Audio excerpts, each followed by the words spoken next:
Клас!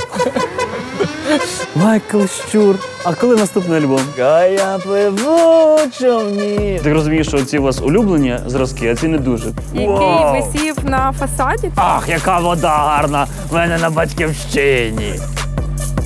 Прям сильно треба вгатити, так?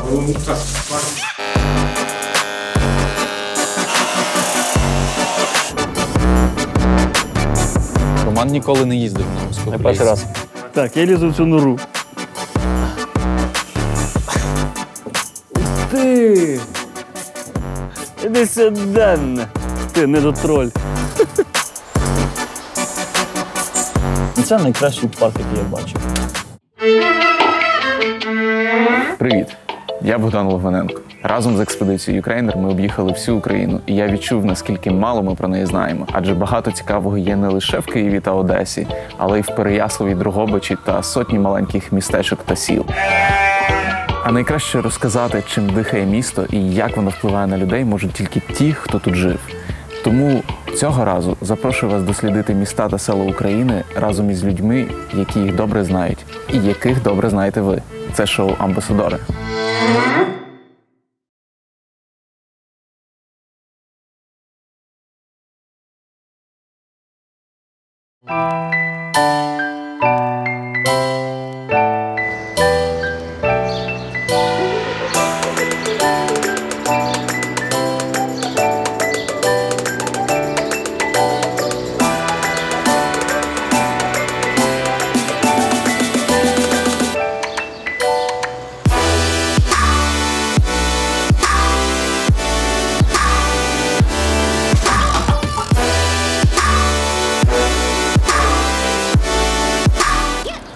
Івано-Франківсько-амбасадорське. Сьогодні в Івано-Франківську ми зустрічаємо кореспондента з телебачення Торонто Майкла Щура. Їдемо подорожувати долиною і вигодою. Погнали з нами. Доброго дня! Ви дивитесь ЮТ Торонто. І це програма «Чим живеш Україну?» І я її ведучий Майкл Щур.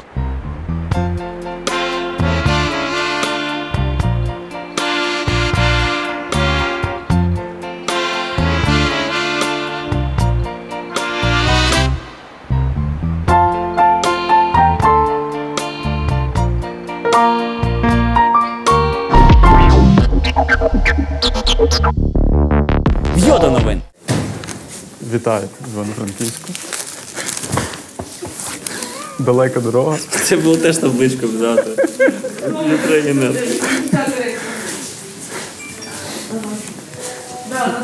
Часто буваєш тут на малій батьківщині? Ні, дуже рідко. Десь, та Франківськ теж не моя мала батьківщина. Моя мала батьківщина – це долина. Яка історія Майкла Щура? Тобто його предки з долини? Так. Ця родина, до того, як вона переїхала в Канаду, по татовій лінії, мама звідти. Татова лінія все звідси. Ага. З двох сіл. Велика Туря і Рахиня. Ми зараз трошки погуляємо по Франківську, ми заїдемо на промприлад, як таку локацію, знаєш, яку обов'язково кожен має відвідати, хто Це приїжджає правда. з Торонто. Я там був. На промприладі я був влітку, цього літа, перший раз. І після цього поїдемо до долини і спробуємо теж потрапити до вигоди на карпатський трамвайчик. Поїхали. Машина там.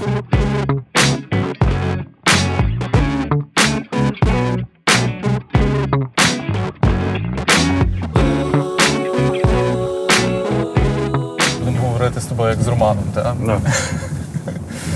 Тобто, ти народився в Казахстані. Так. Так написано в Вікіпедії. Це правда. Місто Караганда. І так написано в твоєму паспорті. Я спочатку прочитав в паспорті і, знаєш, думаю, навіть в паспорті якісь приколи. Все життя з цього складається. Треба помічати просто, напевно. Так, народився я в Казахстані, в Караганді. Народився я там, тому що всі по маминій лінії, тобто мамина вся сім'я, сестри, тато, мама, вони всі в Казахстані жили.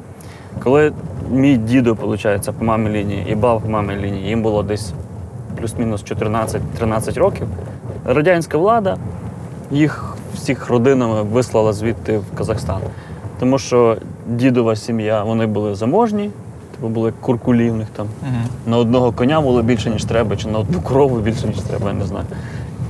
А бабина родина, вони там їх ну там якийсь зупа щось там. І їх оце в ешелон і в Казахстан. Там вже народилася моя мама. Ось, а потім мама дуже хотіла поступати в Москву на балерину. Ось, а баба якось її відмовила і перенаправила її бажання подорожувати сюди, до родичів в Україну. Мама сюди приїхала в село, тут побула і тут же познайомилась з татом. Ось, ну все, тут вони одружилися, мама там ще вчилася у Казахстані, і вона вже туди на сесію літала. Ну, все на одній з сесій, чи то якось, ну, типу, не на одній сесії, а от якось вже там. Коли мама в черговий раз туди прилетіла, то я там народився. Ну, така коротка історія. І потім в 3 місяці мене привезли сюди. Ось, ну все. Тут вже я пустив корінь. Як довго ти тут жив? Я тут жив, ну, до того, як я поступив в університет. Тобто, ну, я там жив в Рахині спочатку, а потім, скількись там років 3 чи в скільки. Там вже отримала мама і тато квартиру в долині, і вони там почали жити. Ось, ну, я жив, ну, от, поки школу закінчив. Потім університет, гуртожиток у Львові. Який це був університет? Франка, журналістика. Ось. Ну і все, і після того там попрацював, здається, ще рік у Львові після універу. І в 2006-му я в Київ переїхав. Якби тобі треба було запрезентувати долину для якихось іноземців, розказати для них, то про що б ти розповідав? Думаю, що про Карпати. Так. Так, от Карпати, це моє таке якесь найбільш сокровенне. Карпати і гірські річки. Це якось мені це найбільше подобається. Навіть коли переїхав до Львова, то мені деякий час не вистачало, щоб десь на горизонті вони маячили. Ось так прямо. А в долині фактично з будь-якого місця видно гори. І це дуже кльово.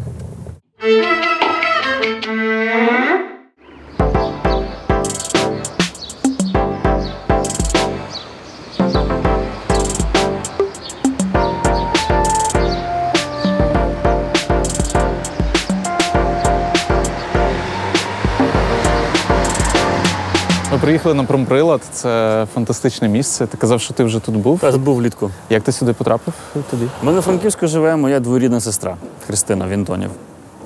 І вона мене сюди приводила. Ну, мене там, у нас було, ми з сім'єю сюди приїхали. Тато ми тут гуляли, вона показувала, я такий ходив. Ну, дуже круто. Мені навіть ця табличка дуже подобається, вона така кльова. Уявляєш собі, що тут буде Майкл Щур? Я бачив рекламу в Інстаграмі, що можна інвестувати гроші в Промприлад. Я собі навіть відклав почитати про це. Реально серйозно думав там якусь суму невелику інвестувати сюди. Ну, можна серед братів в канадській діаспорі. Тут вже є Канада, тут все написано вже. А, до речі. В нас вже був матеріал про Промприлад. Нам здається, що вже прийшов час генерувати ідеї назовні, експортувати. Тобто, все вже зараз є в Україні для цього. Тобто, не знаю, дуже крутий час насправді. Тут багато чого змінилося за цей час, і ми трошки подивимося, що ж, власне, змінилося за 1,5 року. Пішли.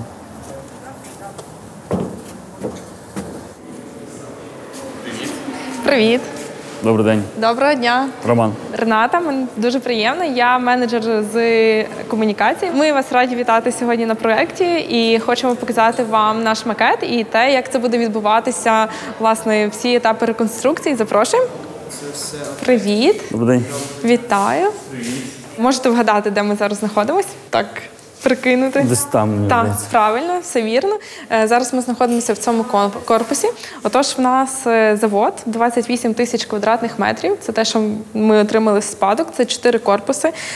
1, 2, 3 та 4 ось цей. І, власне, ще 10 тисяч квадратних метрів ми плануємо добудувати.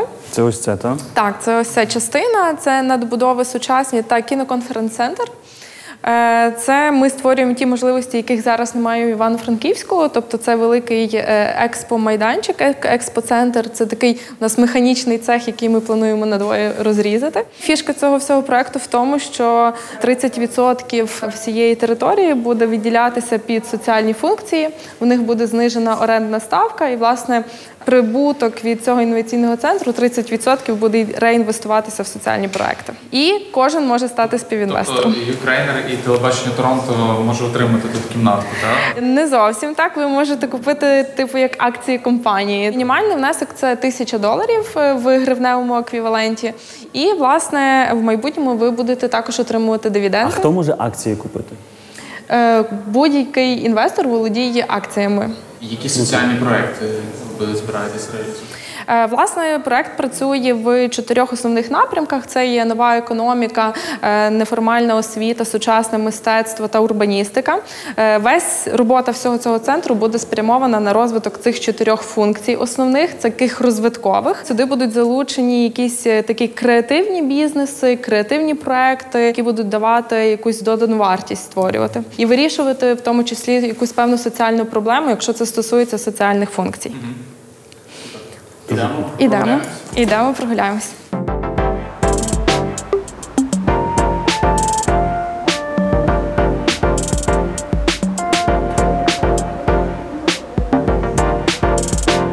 Власне, FabLab. Власне, весь цей простір – це буде така надана можливість майстерні, де будь-яка людина зможе щось зробити своїми руками. Там це дерево, метал, весь інструментарій для того, щоб можна було щось своїми руками робити. А зараз я вас запрошую в майстерню по дереву. Це така ще поки що така маленька частинка. Доброго дня. Це, власне, пан Роман, відомий як Майкл Щур. Так, Як майстер по дереву. І як майстер по дереву. Розкажіть, будь ласка, чим ви тут займаєтесь, як буде взагалі цей простір виглядати в майбутньому? Що тут буде? Ну, ми взагалі плануємо створюємо коворкінг майстрів. Хто шукає простір, інструмент, для того, щоб щось робити своїми руками. Така публічна майстерня, така типу, так? Всі ми були в техніку і знаємо по собі, що кожен з нас, хтось в підвалі, хтось на балконі щось робив, хлопці в гуртожитку ночами працюють тихенько. Ось, і для цього ми створюємо цей простір, щоб у всіх був доступ для цієї роботи. Знання якісь свої віддати їм, навички. Також ділитись скілами. Те щось робив з дерева, правда? Так, я вчився, не то, що вчився, мені там хлопець пояснював там якісь елементи. Ну, типу, я там вдома меблі робив з дерева, у мене там кухню собі зробив. Там наполовину ДСП, наполовину з дерева. Я починав з ДСП, а потім так вже трошки вже до дерева. Ну, я, звісно, там якісь з'єднання прості, напевно, зможу зробити. Але вже складніше, там якісь хвіст ластівки, ще якісь такі, то вже таке ні. Вже треба вчитися. Якщо що візьмете, так? Так. Хлопці, можемо спробувати щось зробити? Так. Залізні ніштяки. Давайте обробимо цю дошку. Я спочатку покажу, є бажаючі попробувати. Давайте попробую. Це шматок дерев'яної підлогової дошки. І ми повністю вирівнюємо всю поверхню і просто зробимо одну рівну дошку.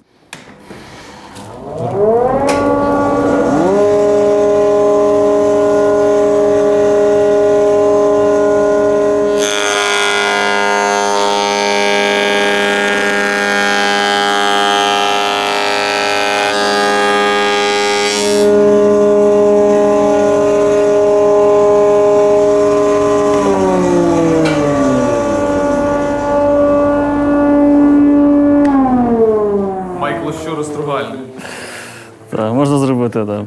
Дякую, що показали нам, як зробити дошку. Все, тепер ми знаємо, що. Ну, а тепер з того можна що, кусок рамки робити, там такі 4 дошки і рамка готова. Да? Можна підставку зробити, можна вішаків навішати. Супер. Дякую. Побігли далі, подивимося, Дякую. що ще робиться на Побачення. приладі. Дякую. У нас зараз тут R&D-центр. Унікальність цього R&D-центру в В тому, що це лабораторія Сергія Камінського, такого українського науковця, який вибирав між Еміратами і іншими країнами Європи. І вибрав Івано-Франківськ. Тому запрошуємо вас. Так, друзі, вітаємо вас. Теж. Добрий день. Вибачте, без попередження знімаємо зразу.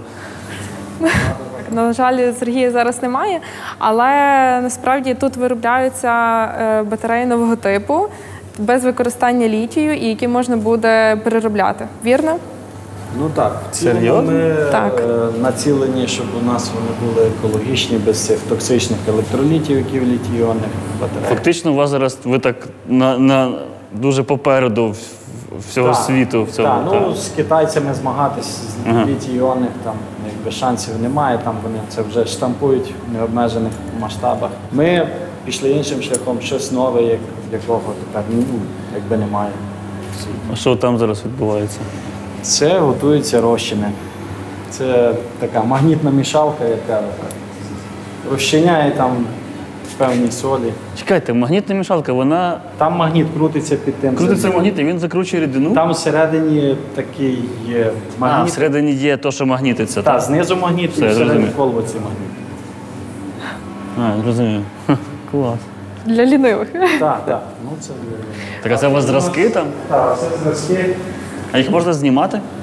Ну, знімати можна, але ж торкатись не можна, бо вони якби під напругою тепер і працюють, щоб не роз'єднати нічого.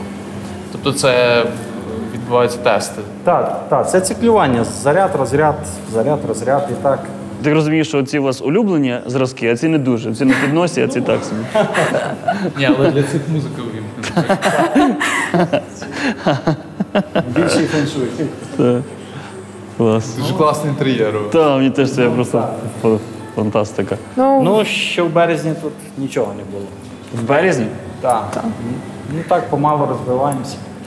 Ну, власне, пан Сергій Камінський, він згуртовує таку наукову спільноту в Україні.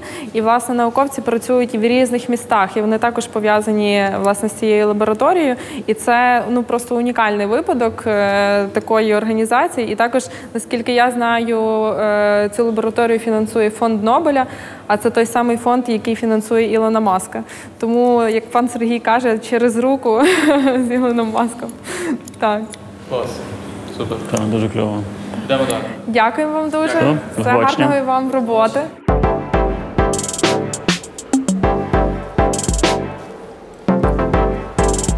Одним із таких дуже крутих просторів, яких точно ніде немає, це у нас є представники влади. Управління інвестиційної політики міськвиконкому переїхало до нас зі своєї базової білої хати. Ось, і зараз вони працюють тут з нами і постійно взаємодіють з іншими просторами, бізнесами, соціальними проектами. І до них можна вільно зайти, проконсультуватися, познайомитися. Тому. А ще тут працює волонтер Корпусу миру Ерік з Чикаго. Клас. Там ще схований коворкінг у нас такий досить великий, де можна, власне, в новому форматі спробувати попрацювати.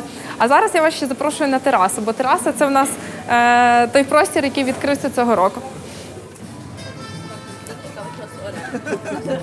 Це наша тераса, фактично улюблене місце взагалі людей, тому що в нас у Франківську небагато таких місць, де на терасі, десь на даху можна посидіти. Тут багато фотосесій, дуже багато весільних пар проходять тут робити фотосесії. Серйозно? Так, це постійно. Інколи мені здається, що я працюю в якомусь івент-агентстві. Тераса нещодавно відкрилася. Тераса відкрилася цього року, літку. Ми маленькими кроками розвиваємося та постійно щось нове відкривається. Напевно, ввечері дуже гарно. І ввечері дуже гарно, бо ці лямпочки дуже гарно світяться так атмосферно. А ось тут, до речі, оцей барельєф, науково-технічний прогрес, який висів на фасаді. Там можна навіть ось так стати подивитися. Це дуже дивно.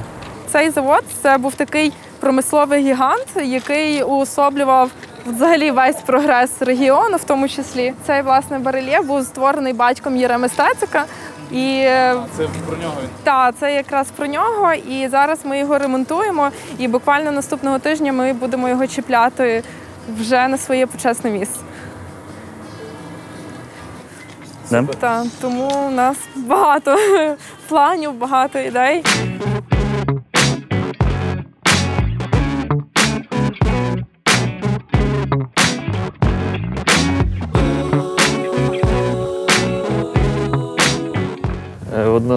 цей будинок, клуб Далі на Левандівці, це такий, типу, бандитський район.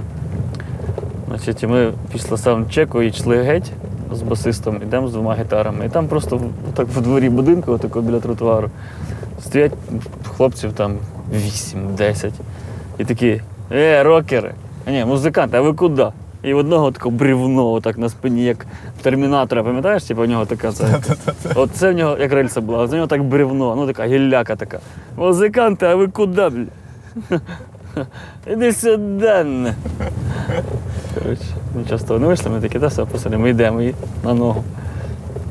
Зараз в Франківську або у Львові вже складно уявити таких персонажів. Це вже як вимираючий вид, знаєш. 10 років. Знадобилося, щоб вони підросли. Розкажи про музичну кар'єру. Як вона почалася і закінчилася? Чи ти плануєш її продовжити? То ми відновили репетиції з Василем, з басистом, вже в нас було 2 чи 3. Все почалося з того, що я ж слухав, я такий був нормальний в школі, нормальний попсовік. Цей, що там, Роберт Майлз, все як має бути. Така. Я думав, Ірина Білик. Ірина, я ще з хороших почав. Територія, вся історія. Ірина Білик, а я пливу в човні. Це вся історія. То все нормально. Короче, цей альбом хороший, мені подобається досі. А потім в мене був, є товариш, зараз просто дуже рідко бачимося, Славік Лаврів. Я не пам'ятаю навіть, як ми познайомились. А ми познайомилися з гімназії, там спільні друзі в нас були. Я тоді вже грав на гітарі, бо я вчився в музичній школі, але потім кинув її, бо я не навчився грати на гітарі, як я хотів, а навчився тільки дінь-дінь-дінь-дінь-дінь-дінь-дінь-дінь. І ми зробили групу «Екстра-екстра».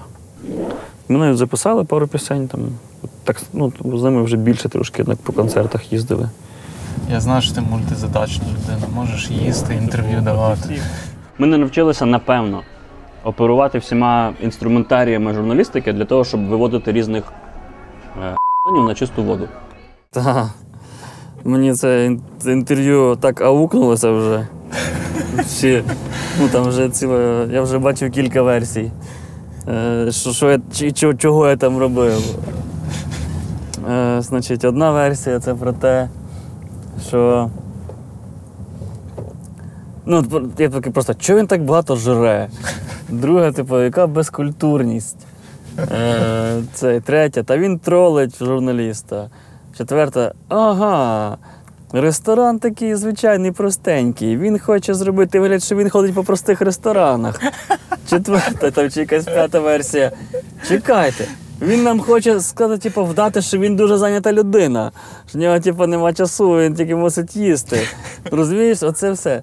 Все було, дуже зовсім... У мене тренування біля цього ресторану. Біля. І з «Української правди» цей хлопець мені там писав, що Роман Кравець.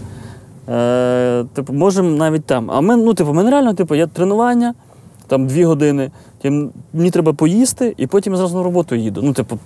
Там щось робити. Я так зрозумів, що найзручніше це буде там казати, а я буду їсти під час цього. Каже, що без проблем. Якщо б він написав, що це все відбувається після тренування, і цей жере після тренування, б зняли всі питання. Ти там, в принципі, говориш про калорії, там... Так, тільки, розумієш, там вже ходить фотожаба, там про те, що, там, де я там щось наминаю, і там написано, як зіпсувати свій імідж за одне інтерв'ю. Навіть в нас вийшов епізод з Джері Хейл, де вона їсть, там буквально 5 хвилин в кадрі, знаєш, і вже там коментарі про те, що це що мода така, щур яйця їсть.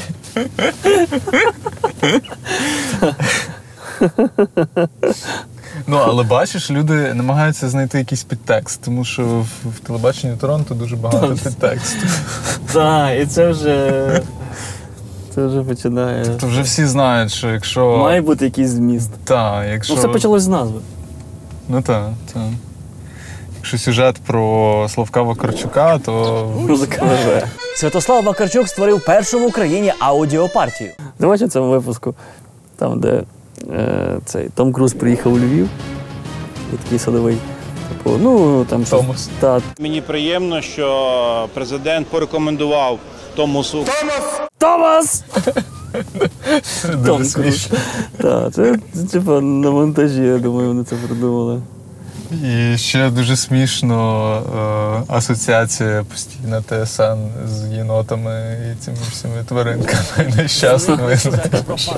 Пам'ятаєте, як було раніше? Здавалося, ніби панда буквально керує ТСН. Панда. Панда. Панди. Панда. Панди. Панди. Панди. Тобі з ТСН нічого не говорять, що колишній працівник 1+1. Ну так і що? Жорстоко висміюєш. Я не смію, я показую, як є. А перший тролінг це був ще на плюсах? Чи десь ще раніше?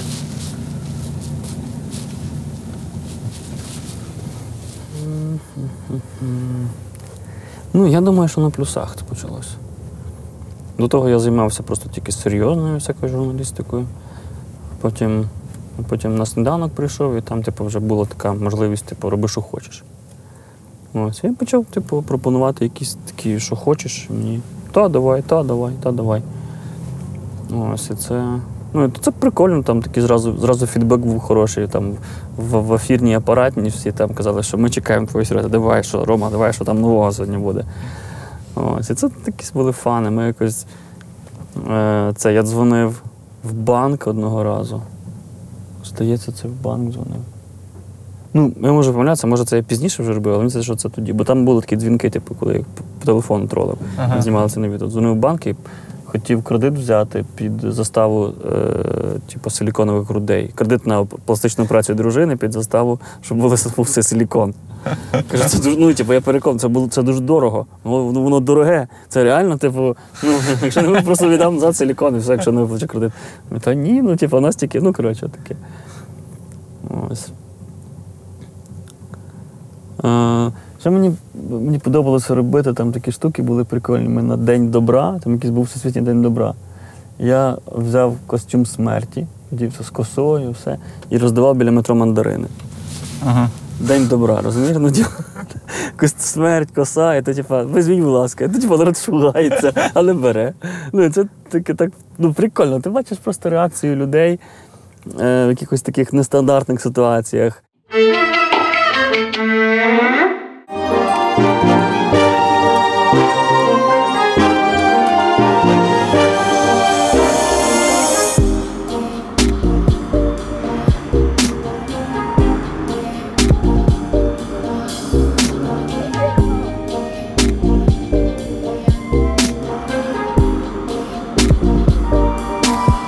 Ми зараз зустріли пана Віктора, який є знавцем долини. І ми зараз в районі, в якому Роман ніколи не був, так? Ну, в цьому районі я був, але я просто отут на території цієї школи вперше. Я навіть не знав, де перша школа знаходиться. Я знав, що вона в Старій Долині. Багато хто з Брочкова, то стару частину міста так мало знайомі. Я тут почав працювати у 2010 році і теж доволі мало знав про історичну частину міста. Потім так потягнуло, стало цікаво, що тут, які тут люди жили, як тут загалом вирувало життя років 100 тому. Тобто з тим було цікаво. Для чого треба приїжджати до долини? Щоб що? Щоб що? По-перше, таке містечко, от я люблю десь по таких невеличких містечках погуляти, в них є своя душа, свій колорит. Треба відкривати для себе таку локальну історію, локальні якісь місця, які чимось тобі сподобаються. Тобто в момент, коли закінчуються замки, водоспади... Так, коли щось вже таке круте подивитися, це не коли закінчується, коли...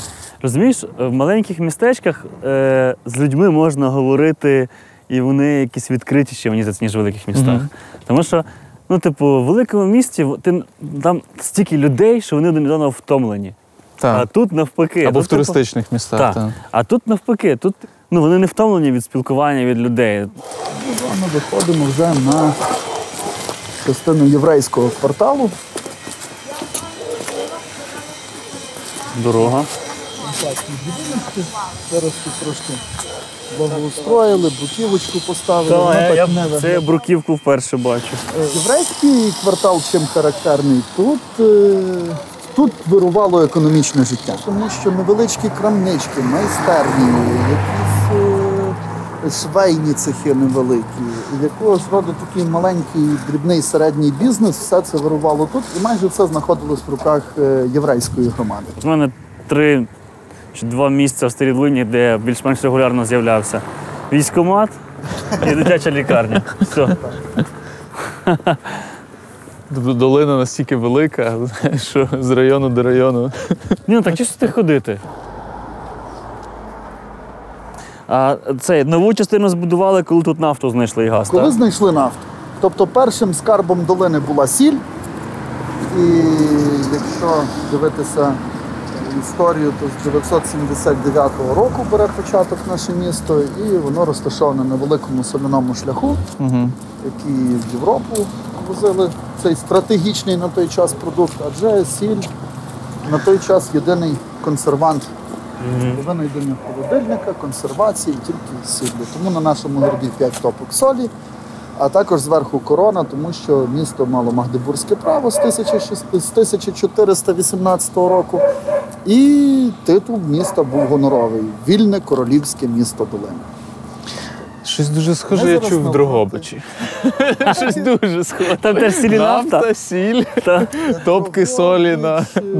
Долина, Болехів, Коломия, всі соляні такі джерела мають дуже схожу історію.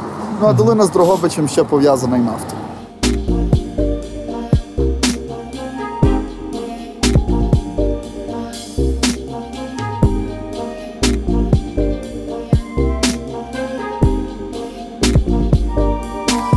Це була розета, там був вітраж з кольорового скла, там було в ніші центральні розп'яття.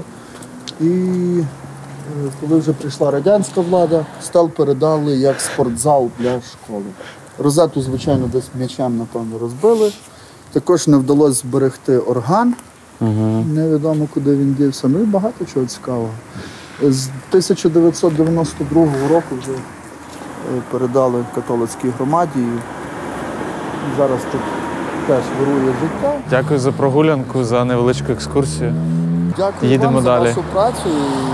Нехай всі мандрують, нехай дивляться Україна. Дякую. Приємно було познайомитись.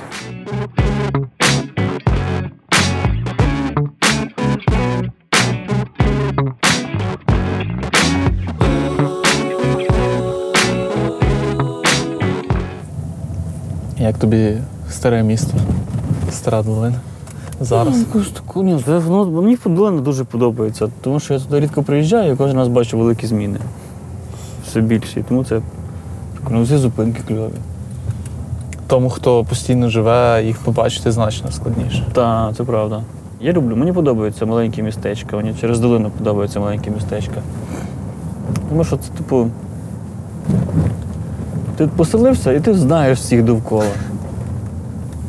Ти знаєш не тільки тих, хто довкола тебе живе, а ти знаєш тих, хто живе в сусідніх будинках, на іншому кінці міста. Це якась така безпека і затишок, знаєш. Це найкращий парк, який я бачив. А це пам'ятник свині. Це найкращий парк, який я бачив. А це пам'ятник свині. В Україні. Ну, можливо, після Софіївки. Тут літом було дуже кльово. Central Park, Долина Сіті.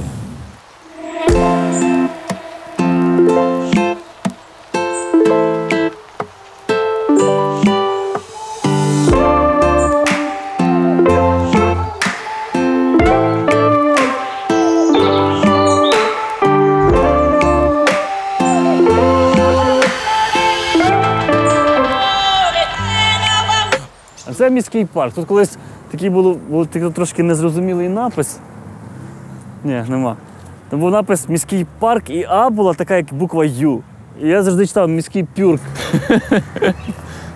Дуже класний логотип парку. Ну, чи, я не знаю, це вхід. Тут гей-прайд міг би проводитися. Ти недотроль. Та ні, блін, веселка ти веселка. Що ти починаєш сюди бачити таке? Ти під час «Грози на небо» як дивишся? Як на гей-пропаганду? Там джерело. З цього джерела ми завжди, ми часто брали воду, додому носили, типу, як питна вода. тут з джерела брали. Хоча в дитинстві по долині говорили, що з крана можна пити холодну воду, тому що холодну не хлорувало. Ну, тобто, холодну воду пили, але з джерела інколи воду носили. А на тому пірсі дальньому, там колись ми після школи купалися, чуть не, що однокласник не втопився, ми його 4 врятували, витягли з води. Добра водичка тут? Добре. Раніше джерело не так виглядало, воно раніше було просто таке з каменю. Камені на камені, з нього труба стирчала з каменю. А зараз прям дивись, таке джерело і чашка навіть є, бачиш?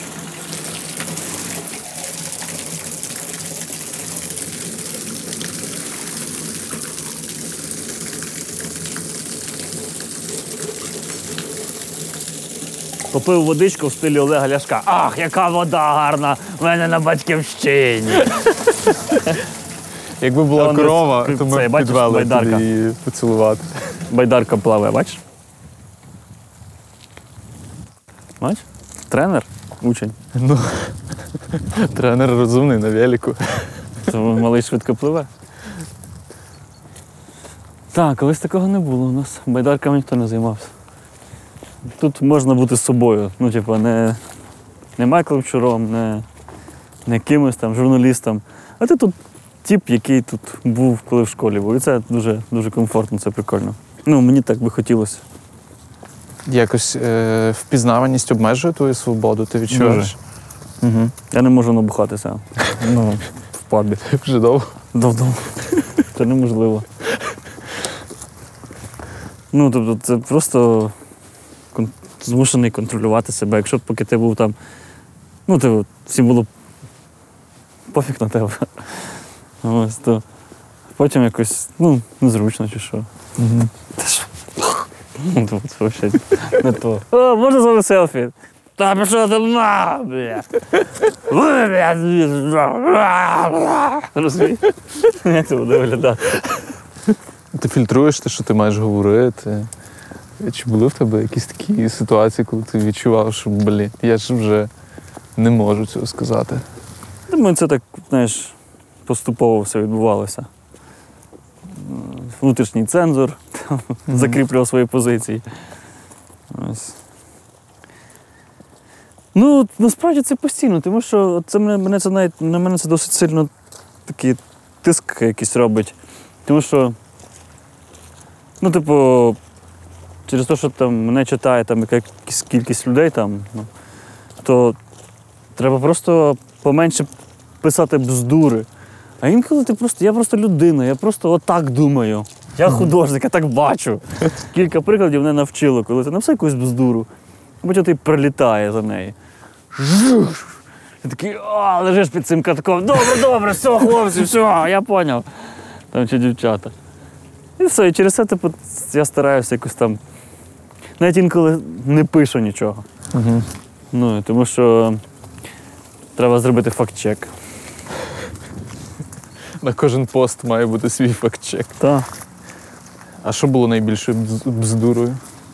Ой, це було багато. Було про євробляхи, ще про щось. Це було досить багато, коли ти займаєш якусь позицію, яка тобі здається правильною, а потім бачиш іншу сторону. 3 дні бачиш іншу сторону, або отримаєш більше інформації. Угу. Ти такий, ні, точно, вибачте, оці нормальні, а оці гандони. А вже через дні такі, ні, чуваки, ні, це не нормальні, всі гандони. Потім знову, ні, стоп. Оці, от там гандони, а оці нормальні. Ну, коротше, і тут такі, нахіра я це вв'язувався, треба було ще мовчати. І все, і після цього нічого не пишеш. Все бо довго перебираєш, вивчаєш це питання.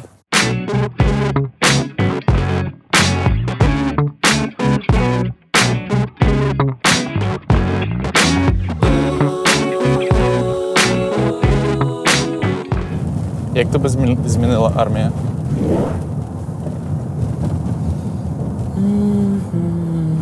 Це я став трошки важче лізти за словом.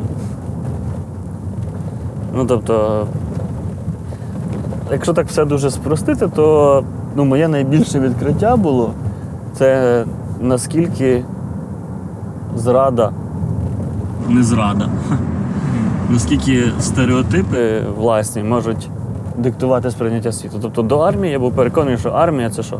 Суцільний совок, все пропили, біда, всі тупі, бухають, матюкаються, п'ють, все. Ось. І в дубок одягнені. Ось. В армії я побачив людей, таких теж бачив. Ну і таке бачив. Але крім них я бачив зовсім інше. Там людей, для яких там честь мундиру, честь офіцера. Це реально, це реальна штука. Для яких присяга це присяга. Це типа, це реальна штука. І це було дуже сильний розрив шаблону. Тобто до армії, якщо б вони сказали, що думаєш про армію, я би такий, та блядь, все, та хане. Зараз ні. Тобто я не говорю, що ні, це брехня, там всі герої. Ні. Але, це найбільше відкриття. Слухай, навіть не думав, що з долини до Вигоди так близько. Ми пішки ходили. 7 кілометрів.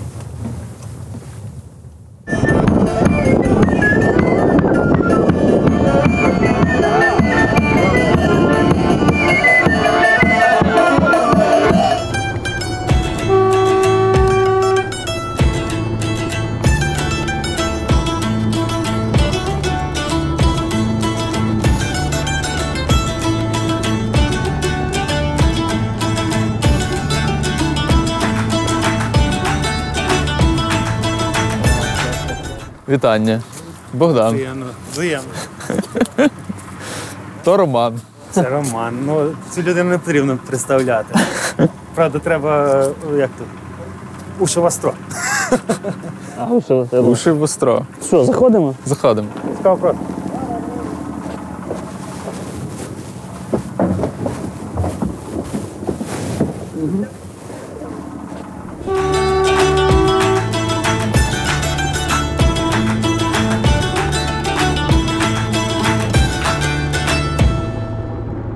Минулого разу, коли ми їздили, ми їхали в такому відкритому вагоні. І бувають австрійці, поляки, німці приїжджають до нас. Таким чином ми забезпечуємо, розказуємо про наш Бойківський край цілій Європі. Це було тепло. Ми зараз якраз перейшли на зимовий варіант вагонів. У нас і літні, і такі. Зараз плануємо ще докомплектувати. Роман ніколи не їздив на вузькоколійці. Перший раз, так ж було ще, плюс ви з цієї сторони, я щось подумав, що ви з Рожнятівського району. Я з Долини. Яка історія вузькоколійки? Розкажи. Вузькоколійки. Це колись австрійський барон Леопольд Поппер приїхав сюди з Австрії, він був заготівельником. І важко було доставляти саму сировину до Вигоди з лісу. І, відповідно, він почав будувати вузьку колійку. А це може бути конденсат з цього вікна. Вже прийшла Перша світова війна, Поппер мусив виїхати назад в Австрію, і цю вже вузьку колійку передали у власність британської фірми. На даний момент є 75 кілометрів цієї відки, цієї колії. Вона тягнеться аж під гору Магура. І це з тієї сторони гора. А тут у нас йде водоспад, це якраз ми хочемо тут зробити, прорідити, і якраз буде видно гарну Вигоду. І тут є з'єднання двох річок. Тут якраз сходиться Свіча і Мізунка, дві гірські річки. Ми тут купалися, коли був малий. Так, тут і зараз купаються. Тут просто обладнали вже пляж, кабінки для розвивання, так вже набережну там зробили хорошу. З якою швидкістю ми зараз несемося? 120 кілометрів в годину. В рік. 120 кілометрів в рік. Ні, десь 10-15 кілометрів в годину. В дальному ми так в рік перевозимо десь порядка 20 тисяч туристів. З них десь більша частина, там 1011. В Україні є 4 вузьких колії. Є Боржавська, Поліська, Подільська. І Закарпаття ще є. Це Боржавська. Так. 4 колії на всю країну? Так. Вузькі, так? Вузькі, так. Тобто 3 вони залишилися в Укрзалізниці, і вони в такому страшному стані. І одна ця приватна. вузькоколійна залізниця, от, скажімо, та сама Брошнєва Смолода, так? В 90-х роках її повністю розібрали. Ну так, в Тячеві так само розібрали. Рухомий склад продали, навіть ми ще в них викупили один тягач, от, а решту всього вони практично здали на металолом.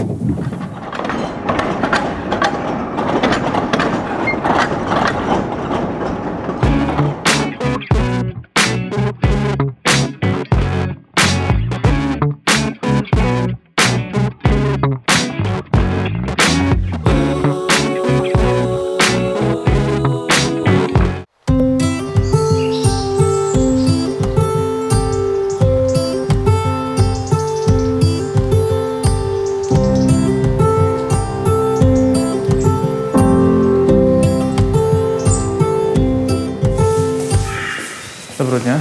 Вечора. Добрий вечір. Що у вас тут? У нас тут дуже цікаво. Що таке центр спадщини? Центр спадщини – це такий сучасний інтерактивний центр, аналогів якого ще немає в Україні. Серйозно? Такі тематиці, так. У нас дуже цікаво, повчально. Ну, і, якщо маєте бажання, я можу вас... Давайте пробіжимо. Звичайно. По-перше, спочатку вас запрошую на виставку. Хотів сказати, що ця будівля – це історична пам'ятка, а в нашому селищі найстаріша. Ще збудована в 1855 році. Це приміщення це? Так, це колишня резиденція. Всередині переобладнане, так? Так, зовні ми зберегли так все, як було. Вілла барона Поппера? Так, той сам барон. Там він сидить. І цей барон заснував наше селище, почав будівництво нашої Виробської високолітті, якою курсує всім відомий карпатський тривач. Це все таку ми спадщину отримали від барона. Ось. А виставка у нас дуже така цікава, інтерактивна. Тут ми в такий цікавий спосіб знайомимо наших відвідувачів, що в Карпатах росте, літає, бігає. Клас, тут можна всі стенди можна у нас потрогати, понюхати, послухати. Так, там все справжнє. Так, а оце що? Це різні менші мешканці Карпат. А, це жуки. Жук носорог. Клас! А з цієї сторони є жук-олень, залесний червону книгу Карпат, самець і сам. Такі виростають до 7 сантиметрів. Що собі? Клас. У нас такі стенд, який присвячений було до Черковцю. Це заказник державного значення. Унікальний тим, що на висоті 550 метрів над рівнем моря. У нас можна побачити, які рослинки ростуть на болоті. Ось так шуплятки можна відкривати і побачити, як рослинки виглядають, і почитати, що тут виростає. Клас. Можна ці рослинки понюхати. Ось береться такі баночки, витягуються, знімається кришечка, можна рослинку понюхати. Вау! Це ялівець? Так. Ожина, хто ожину нюхає? Ожину ще сушимо. А тут є знахідки в лісі. Підстеп називається. Піднімаєте кришечку, там ви щось знаходите, на зворотньому боці написано, що ви знайшли. О, виводить це на гроші. Це, какашки знайшов, так? Какулети. Такі екскременти, будете знати, хто перед вами пройшов, так? Так, чекайте. Оце заєць, так? Це лисиця, це олень, а це кабан. Квадратні є? Дослідження про те, як і чому вомбати какають кубічними какулетами. Виявилося, що у кишківнику вомбата тугі, жорсткі, нееластичні ділянки чергуються з м'якими. Ой, ні, нема. А кабан так солідно. Багато їсть просто. Ось тут є різні ягоди, отруйні гриби, це арчела. Ось такі. Оце гриб отруйний, він дуже воняє. Так, так. Я його одного разу знайшов. Ось, а цей куточок присвячений птахам, які живуть в Карпатах. У нас можна підходити до цього стенду, одягати наушники, нажимати кнопочку, птах засвітиться і буде вам одночасно співати двоїх наушників. Вибирайте. Просто один хтось нажимає, а двоє одночасно слухають. Нажимай. Лелека. Це дуже гарно сова. Нажміть сову. Розумію. Ну що, сову нажимай.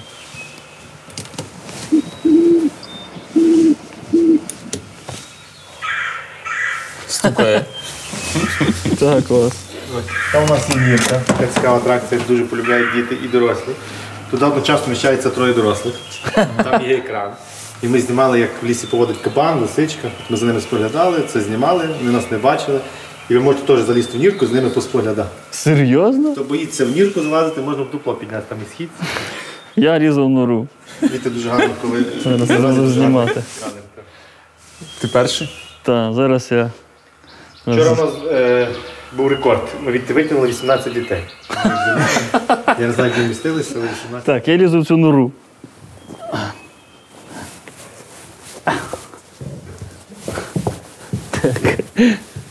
Точно ми там вдвох змістимось, так? 18 дітей. Ух ти!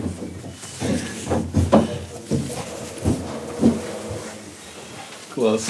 Слухай, це як це дуже реально в дереві. Угу. Коротше, в норі прикольно. Так.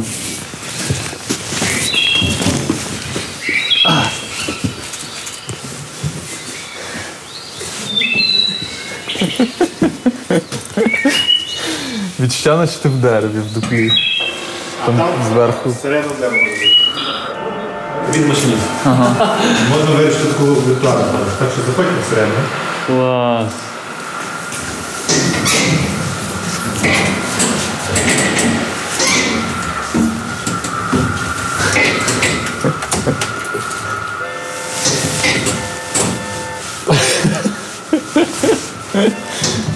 Прикольно. Так.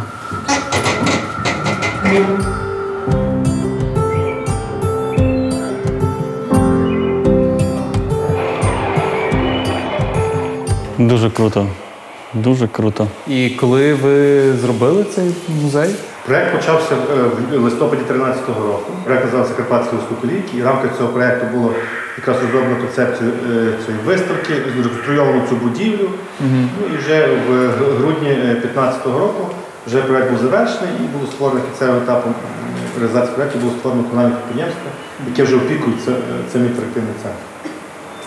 Круто. Клас.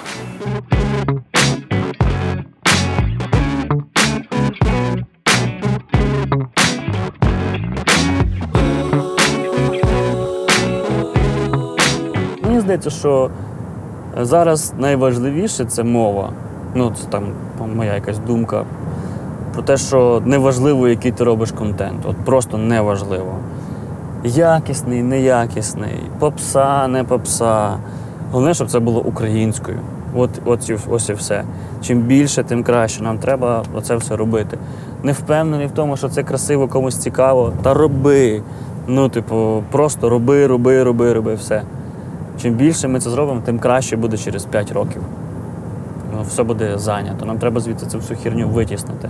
Тому що воно ж нас не стосується, це все російський треш. Тупо не стосується. А нам його сюди закидають, ніби, щоб ми цим переймалися. Тому телебачення Торонто стало фан-клубом Альони. Ну, не тільки її. Нам, в принципі, якийсь час Джері Хейл. Ну так, нам подобаються якісь нові речі, прикольні, які з'являються тут і, які в світовому контексті. Які, вау, щось нове. Тому що коли, маємо 2 приклади україномовного хіп-хопу. Альона і україномовний трек Потапа. Чи мозги, розумієш? Тобто є категорія артистів, Ірочка, є ще Вова зі Львова. Ні, він теж є, все окей. Маю на увазі, беремо 2, я не кажу, що це тільки 2. Два приклади. 2 приклади. Альона і цей україномовний трек. Альона співає про речі, які їй болять, про якусь реальність нашу, українською мовою. Потап співає українською мовою, щоб прославити Україну. Розумієш? Чувак, розкажи українською про сраку своєї, про жопу проспівай українською. Ти ж про це співаєш, співай українською про це. Що в тебе в голові відбувається, що ти думаєш, що українською можна співати тільки про Україну? Патріотизм, ми жовто-блакитні стяги взяли і пішли прославляти яри ліси. Розумієш? Отак Потап собі уявляє Україну, українську мову. Най-най-най, наша країна, най-най-най, наша мова. Блядь, та розкажи про українською мовою, про те, як ти, трахаєш свою сучку. Розкажи про це. Але я не можу, я не вмію. А от просто треш писати українською, то я можу, я вмію. Тому що, то можна ж, це ж українською. От розумієш, це різниця. Та. Угу. Тому ми радіємо, коли з'являються якісь круті речі, де з нашої території, з нашого середовища, з українського. І ми стараємося це підтримувати, і це завжди, це реально радує. Я би це порівняв, знаєш, з такими короткостроковими і довгостроковими інвестиціями. Абсолютно правильно, це воно.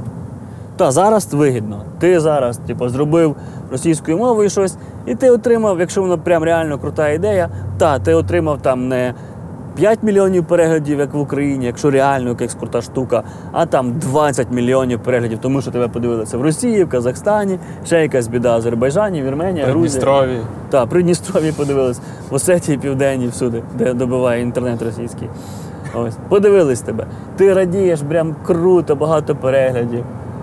Але ти зробив свій вклад в розвиток російської мовної культури. А коли ти робиш україномовний контент, в тебе менше переглядів. Звичайно, що менше, тому що українців менше, ніж тих, хто розуміє російську мову. Але тобі треба оце розвивати. Зараз менше, але потім їх буде більше, і потім ти зможеш довше. Ти отримаєш той самий прибуток, тільки довше в часі, ніж російською.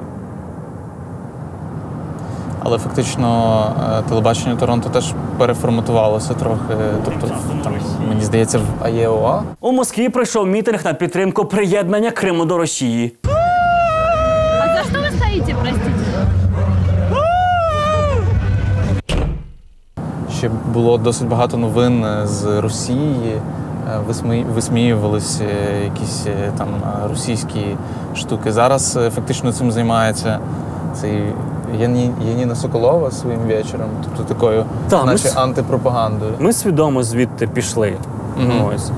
Тобто, у випадку з теперішніми нашими стосунками з Росією, мені здається, що це ми там говорили, це не те, що мені навіть важко говорити фразу «мені здається», тому що це не мені здається. Мене точно це десь там. Це командне рішення. І командна думка про те, що, who cares, що відбувається в Росії. Навіть коли там пам'ятник з гімна роблять. Це така країна, такі там новини є, от таке. І, нема сенсу про це говорити. Нам краще дивитися про нас. От що важливо. У нас є проблеми. Хай що відбувається. Просто поржати, що в них там погано, то добре. І потім що? І засмічувати голову собі подіями, переживати чи ржати. У нас тут є з чого ржати і чим перейматися. І тому, більше наші і весь світ. Росія, поки це просто ігнор. Це теж свідомо, щоб не повертати навіть через гумор в якийсь інший контекст.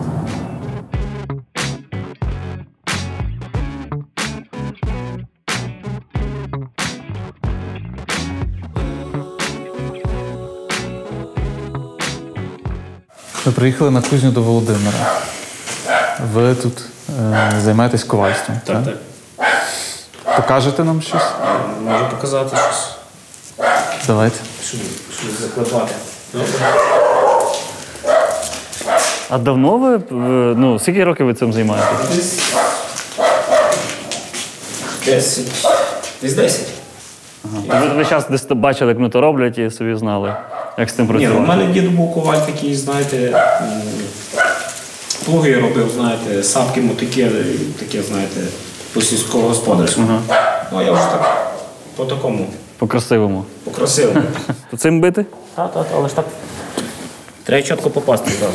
Тільки ведіть всі подальше. Прям сильно треба вгатити, так? Так, бажано.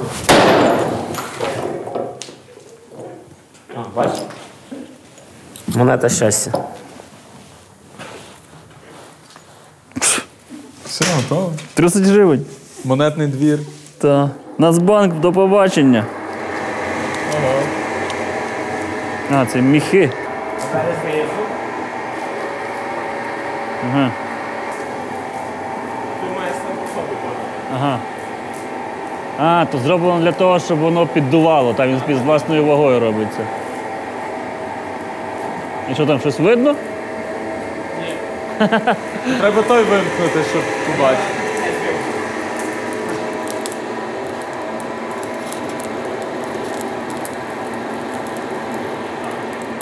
показати це, як сток робити. Так, показуйте. Кину роботу, все кину, я буду просто, щоб мені хватало на дрова, я буду підкидувати. Хто пробує? Пробуєш? Ні, я ні. Давайте я далі. Давай. Просто бити? Так, так.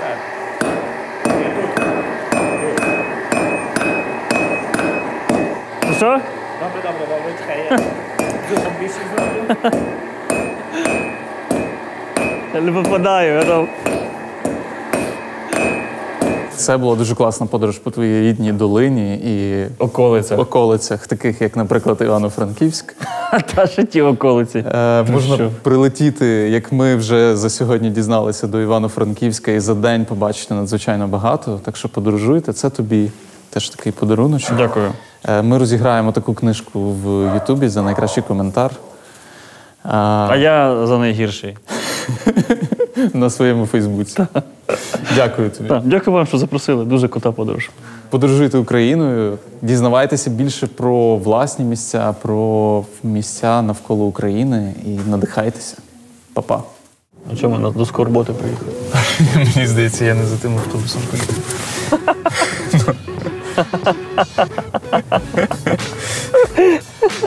Я вчора дивився кіно про це. Чуваки поїхали за тою машиною. В долині багато чого було. О, турніки. Не пригадую такого. Ляшка шнурочка. Зв'яжи. Все, зараз туди сідаємо. Можна сідати? Ні, пане Роман, давайте ще... Нормально. Нашу камеру. Добре. Поїхали. Поїхали.